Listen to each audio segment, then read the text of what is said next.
با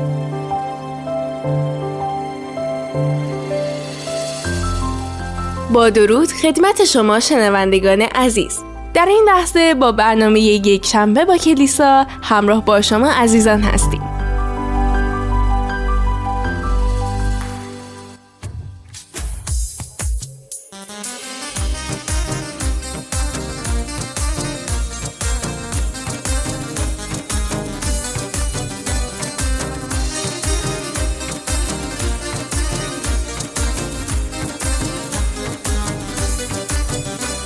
سلام کنم به میار قدیمی، تو کیسی همش مره سمیمی، ننم کتی نامش تو دخانه، خیم تی برجه تابت بمانه، ننم کتی نامش تو دخانه، خیم تی برجه تابت بمانه، نگینن گشتری تو اول و آخری،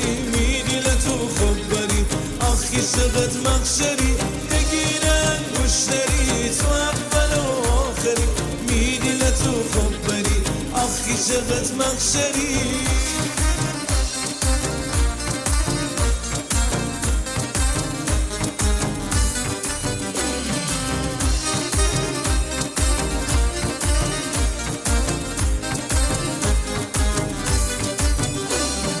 جسالهای دور مرا پیدا کدی، توی عشقم مرا شیدا کدی، تو کتی جانم مرا رسوا کدی، میسی یا دیلم تو چی زیبا کدی، تو کتی جانم مرا رسوا کدی، میسی یا دیلم تو چی زیبا کدی، نگیرن گشتری تو اول و آخری، خوب بری آخی چقدر مخشری، نگیرن گشتری تو اول و آخری، میدی لتو خوب بری آخی چقدر مخشری، نگیرن گشتری تو اول و آخری، میدی لتو خوب بری آخی چقدر مخشری، نگیرن گشتری تو اول و آخری، میدی لتو خوب بری آخی چقدر مخشری.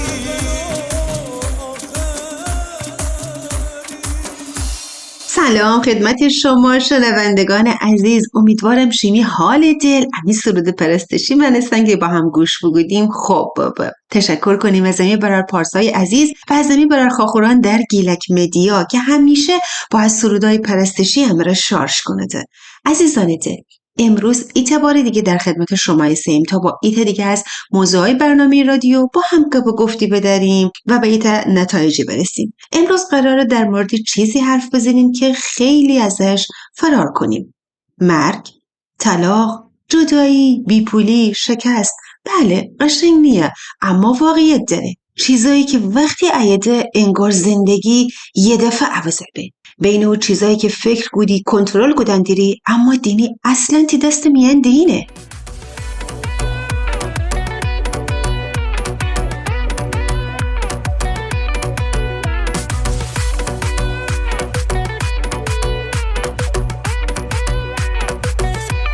با تمام مثال هایی که بزنین و هیچ کدامش خوشایند نیه اما همی زندگی ها نمینی وجود داره.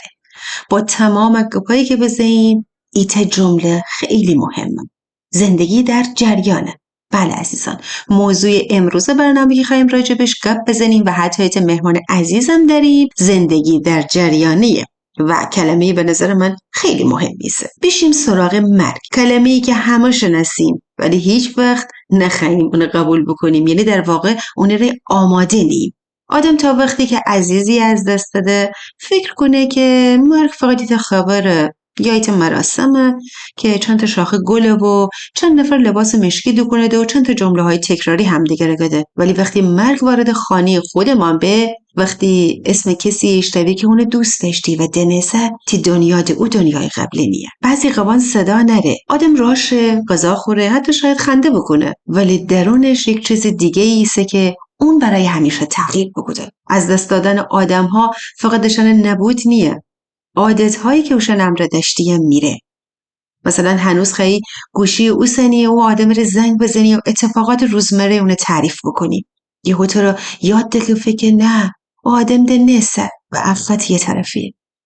بعضی وقتا خیلی گوشی او سنیا ایتا خبر خوب بنا بدی یا از یه تو روز سخت رد درد دل بکنی ولی یهو باز تو رو جه خاطر ده که فکر اون ده نسه و ایتا سکوت وسط زندگی میانی به وجود ایه و سکوت بعضی زماتان از 1000 تا فریاد درد بدتره.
بعضی آدمان بعد از مرگ عزیزانشان عوض بده آرام‌تر بده یا شاید غمگین‌تر بده چون مرگ آدمان بزرگ کنده فهمده که دنیا اونقدر قابل پیش بینی نیه فهمده که خیلی از دعواهان کینه‌هان لجبازیان چقدر بی‌ارزش بود خیلی آرزو داره فقط یک بار دیگه چند دقیقه خوشن عزیز بیدند فقط یه دقیقه که بگد چقدر دوست داره و شایدم بگد که مرا ببخش یا بگد که کاش بیشتر تی برجای سبون ولی زندگی همیشه فرصت دوباره فندنه گاهی مرگ فقط از دست دادن آدم نیه بعضی زماتان از دست دادن ایت رویای ایت رابطیه یا ایت امید ایت اعتماد ایت نسخه قدیمی از خودت و تو مجبور بی که با تیکه های باقی مانده ادامه بدی سخت‌ترین بخش زندگی شاید هم بابا انکه دنیا خیلی بعد از بزرگترین غم هم متوقف نیبه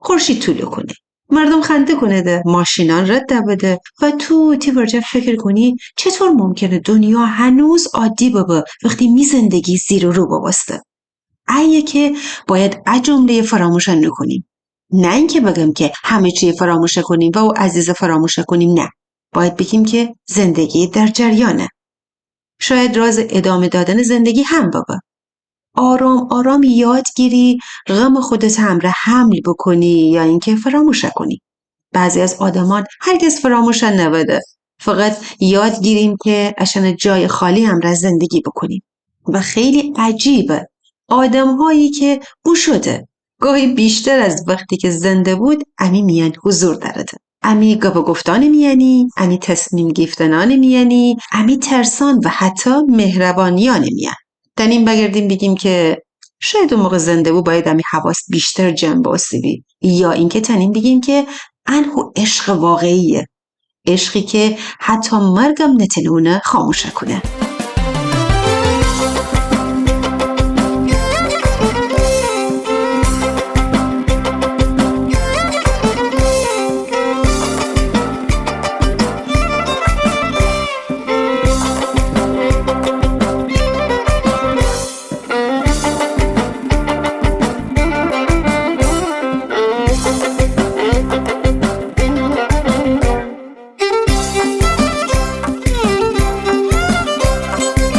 درود بر شما گیلک زبانان عزیز عزیزان ای بار کی می ایت قدیمی رفیقان ره درباره می ایمان به عیسی مسیح با ذوق و شوق صحبت کدند بوم خیلی مسخره وار مرا وگردست بگفته مثل اینکه تو تی بالاخانه اجاره بوده ای.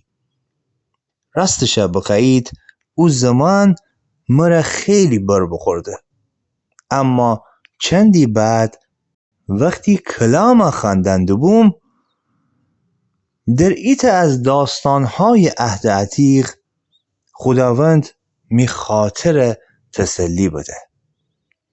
داستان زنی که از غذا اونم به طور واقعی خوب بالاخانه اجاره بوده بود.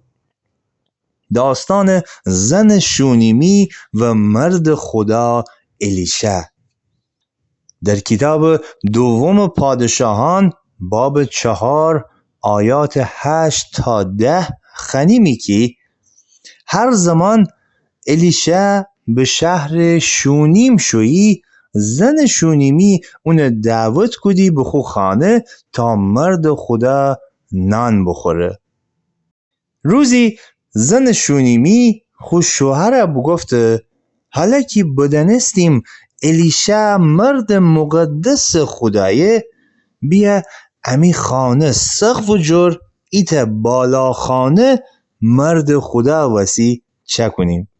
به اونی میان تخت، میز، کرسی و چراغدان بنیم که هر وقت مرد خدا ایه بمو در امی بالا خانه منزل بکنه. بله عزیزان، از او یکی زن شونیمی بدنست الیشع مرد خدا یعنی نمایاننده خدای خوب بالاخانه به اون اختصاص بده. شما چی عزیزان؟ شما چی می بالاخانه کیه اجاره بوده ایدی؟ به دنیا؟ به نفس؟ به شریر؟ یا به خداوند؟ و آیا زن شونیمی مانستن؟ البته به صورت سمبولیک گفتن دارم. او یه تخت بنیدی که روح خدا در شیمی بالاخانه یعنی در شیمی سر و فکر و دل آرامی بگیره؟ آیا میز بنیدی تا خداوند بیه و اون میز سر شیمی امره هم سفره ببه؟ آیا کرسی بنیدی تا خداوند بر او کرسی جلوس بکنه و بر شیمی زندگی پادشاهی بکنه؟ و آیا چراغدان بنیدی که نور خداوند شیمی زندگی روشن کنه؟ عزیزان، بعد از اینکه مکاشفه دریافت بکدم بگفتم بله ای خداوند، او شخص راست بگفته. من می بالاخانه نه اجاره بلکه کاملا واگذار بکدم به تی حضور. می بالاخانه یعنی می سر، می فکر و مرکز فرماندهی می وجود از آن تو بابا ای خداوند. هست شما هم بگید آیا حاضرید شیمی بالاخانه تقدیم خداوند بکنید؟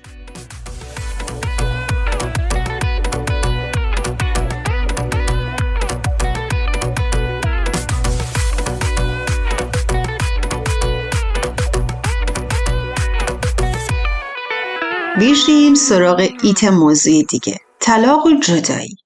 جدایی گاهی آرام آرام اتفاق دکفه، مثل خاموشا بستن ایت چراغ نیمه شب بیانی.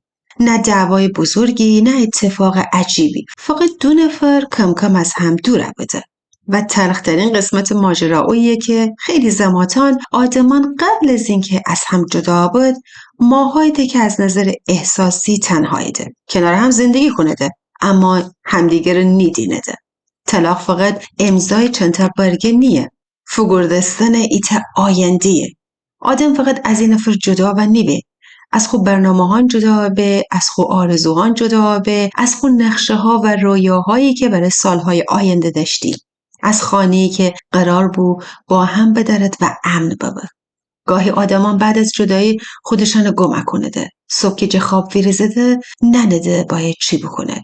شاید خوشن امره فکر کنده ده این نفر نیسته که اونه باورس فرسه ای، غذا بخوردی یا تی حال چطوره. انسان بیشتر از چیزی که فکر کنه به همه از سوالات ساده وابسته‌ایه. اما باز باید چی بگیم؟ زندگی در جریانه. بعضیان بعد از جدایی خوشن سرزنش کنده. هی فکر کنده اگر بیشتر تحمل بگودیم چی؟ اگر کمتر عصبی ببستیم چی؟ اگر بیشتر دوست بداشتیم چی؟ اما حقیقت انیسه که همه رابطه هم قرار نیست که نجات پیدا کنه. بعضی از آدمان وارد زندگی هم بده. به هر سادگی. ولی نتونه تا آخر با هم بماند. اینم به هر سادگی. و قبول کردن ام موضوع خیلی درد داره. دنم. اما باید بگیم که چی؟ زندگی در جریانه. گاهی هم آدمان مجبور بوده از این نفر جدا بود ولی هنوز اونو دوست دارده. ان سخت‌ترین نوع جداییه. وقتی قلب گه بمن اما آرامشت فریاد زنه که بشو. و خیلی ان دردانه پنهانه کنده. لبخند زنده، سر کار شده، عادی رفتار کنده در حالتی که درونشان هنوز عزای زندگیی که نتونسته نجات بده. ولی زمان همه چیز چکونه. هو چیزیه که فکر کنیم دشمن آدم به نظره کم کم زخمان آرام ترکنه. نه اینکه همه چیز خوبه، فقط آدم یاد گیره که دوباره خودش بسازه.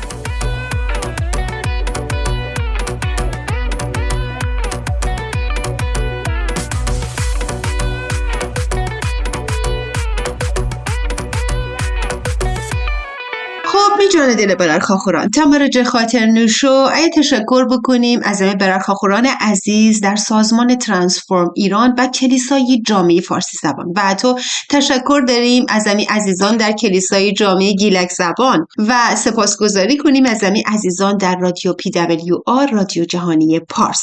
بیشیم سراغ ادامه امی برنامه. حتی که شما رو وعده بدویم امروز مهمان برنامه داریم. بله امروز در خدمت امی برار حبیبیم و از امی برار حبیب خواهیم که راجب موضوع برنامه امی امره گپ بزنن. سلام برادر حبیب جان، خیلی خوشحالم که امروز امی دعوت قبول بگودی و به امی برنامه بمایی تا با هم گفتی بداریم. سلام گرم خدمت شما خاخور شایسته عزیز و شنونده های رادیو گیلک از رادیو جهانی پارس و ممنونم از شما که فرصت مرا بدهید که قسمتی که خدا کلام شمی عزیزان امر در میان بنم و ممنونم برای دعوت و خیلی خوشحالم که همراه شما عزیزان این البته عذرخواهی کنم ایچه سرما بخوردم و می صدا بگیفتیه از های شما و شنونده های عزیز عذرخواهی کنم که یه جورایی می صدای تحمل کنن دارید. خدا شما رو برکت بده.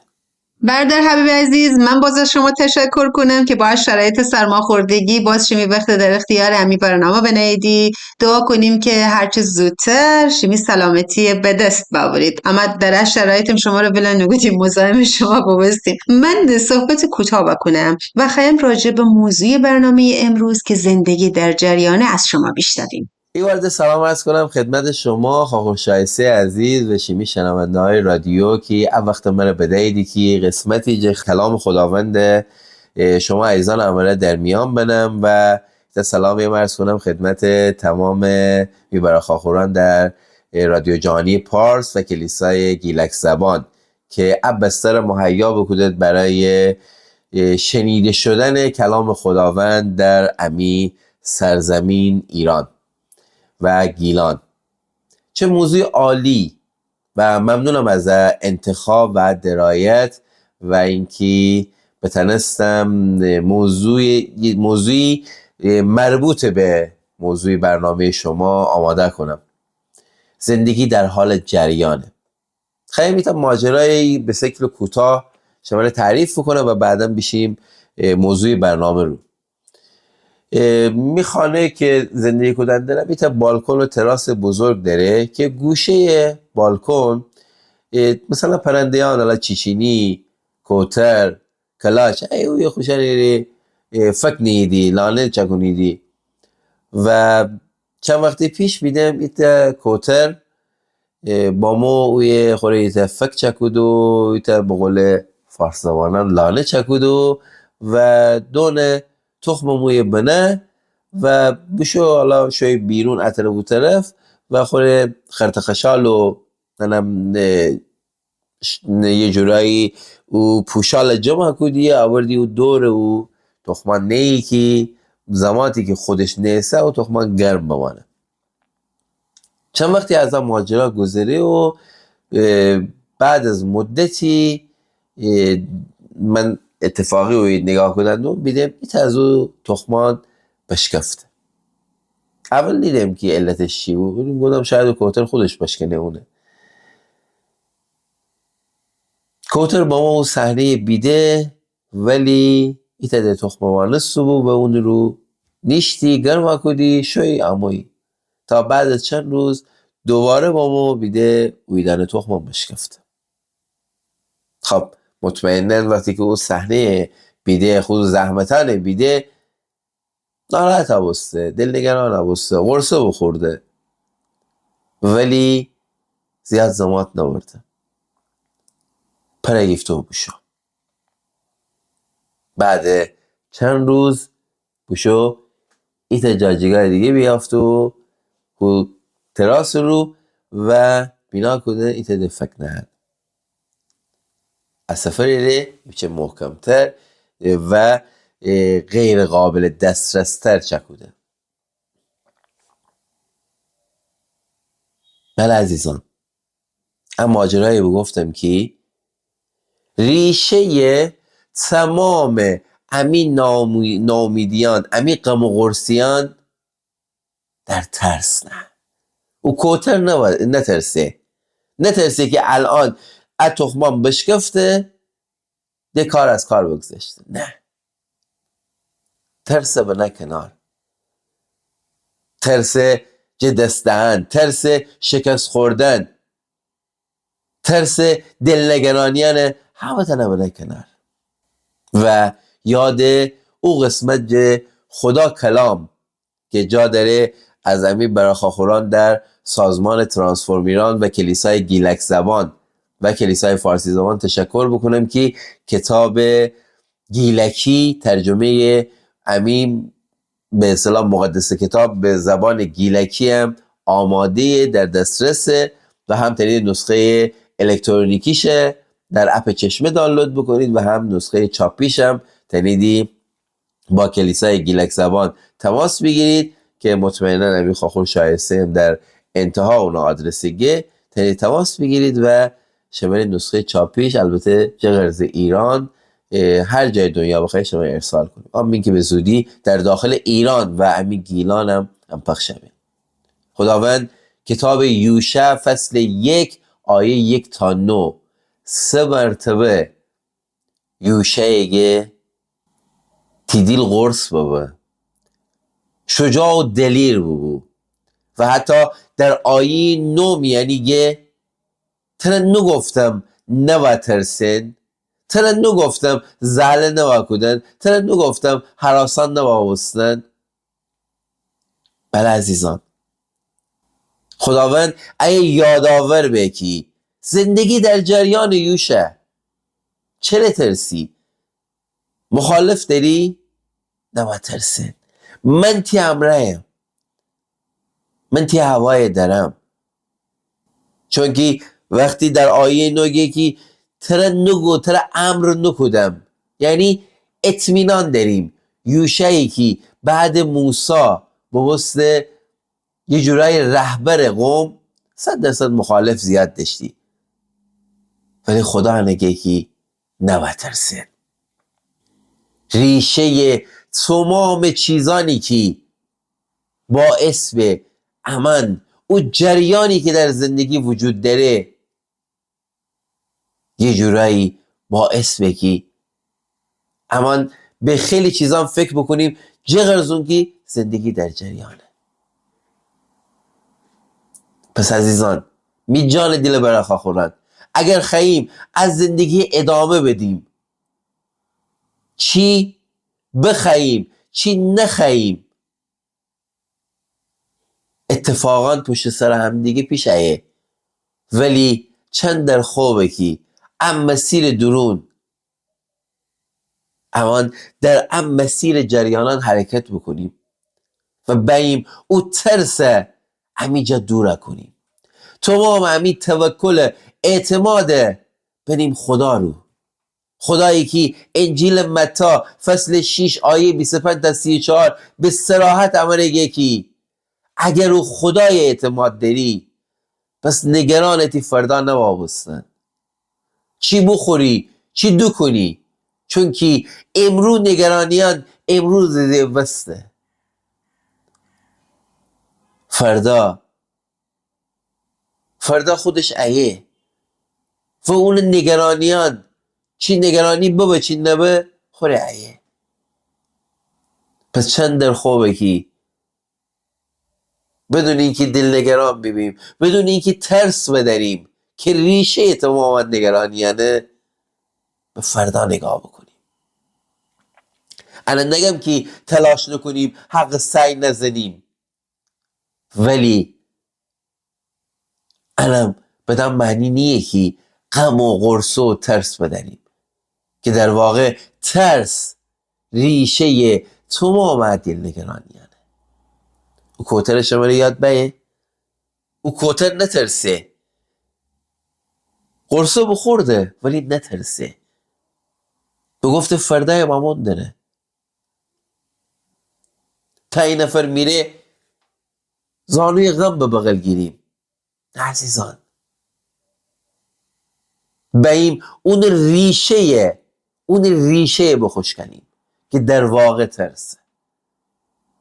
تا اتفاق همین زندگی رو میده گفته باییم اون ریشه ترسه همین زندگی رو میده بخوش کنیم.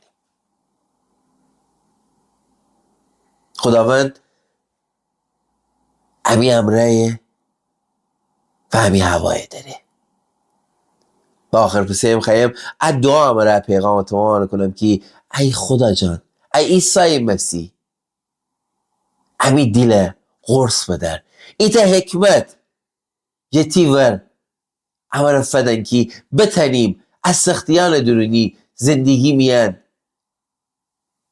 همی دل غرص ببه و نگیم که همه چی تو ما نبسته، بلکه شجاع و دلیر ببیم و به سمت جلو حرکت بکنیم، چون که زندگی در جریانه. در نام همین نجات بدکرس عیسی مسیح خداوند شکر و سپاس امره. آمین.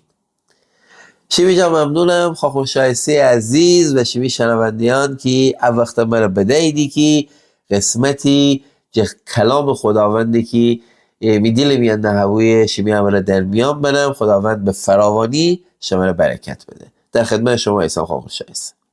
خیلی ممنون و سپاسگزارم از شما برادر حبیب عزیز با ان همه صحبت‌های زیبا، مثال‌های قشنگی که همه رو بزیدی. واقعا خیلی پربرکت بود. حتما همی شنوندگان عزیزم خیلی برکت فریفتده. باز از شما تشکر کنم و معذرت خواهی کنم که با حال سرماخوردگی شمی وقت در اختیار همی برنامه بنایدی و شیمی هم را هی خداحافظی کنم و دعا کنم که هرچی زودتر شمی سلامتی به دست ببرید. ممنونم از شما خواهر شایسته، مرسی برای دعوت شما و منم از تک تک شیمی شنوندهان و شما خداحافظی کنم و خداوند به فراوانی شما را برکت بده و در دستان امن خدای زنده عیسی مسیح بید و هر جا که قدم سنیدی برای خداوند و قوم خداوند بدرخشید. خواهر جان خدا یار و نگهدارش.